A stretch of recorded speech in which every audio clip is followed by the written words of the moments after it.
Hi guys! I'm here with one of the official candidates of Miss of Filipinas 2023. I'm here with Mr. Bohol. Hi. Hello po, hello everyone sa mga nanonood ngayon at pageant friend. Good evening po. Good evening. Please introduce yourself. I am Louis Palacio Alava, Mr. of Filipinas, Bohol. Alright. Louis, how are you? Right now, I'm very good. I'm very excited to attend this pageant ball. First time ko rin po maka-attend ng pageant ball here in Manila. And I'm very excited to meet new people and to chat with them as well.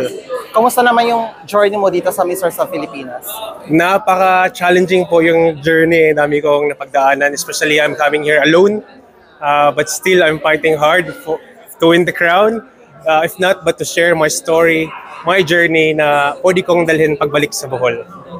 And ayun, malapit na yung finals night. Ano yung mga napaghandaan mo na so far?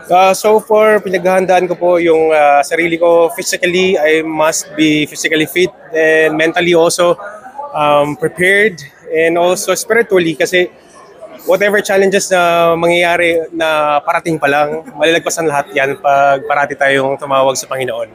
Ayan. And obviously, nandito ka ngayon sa Miss of Filipinas Gala Night. Anong expectations mo sa event na to? Well, my expectation for this gala night, Philippine Pageant Gala Night, na sana po maging memorable yung evening na to, na tumatak sa amin, sa isip, sa puso. And then, the expectation ko na maka-meet din ng mga tao na willing makinig sa story namin ng bawat isa sa amin. Kasi we're not just here to become handsome, but we're here to share our story, representing our province.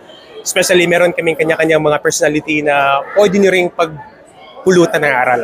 Ayun. Thank you so much, Louis. And you're welcome best of po. luck sa journey mo sa Miss of Filipinas. Daghang salamat. Magmaayong gabi. Salamat.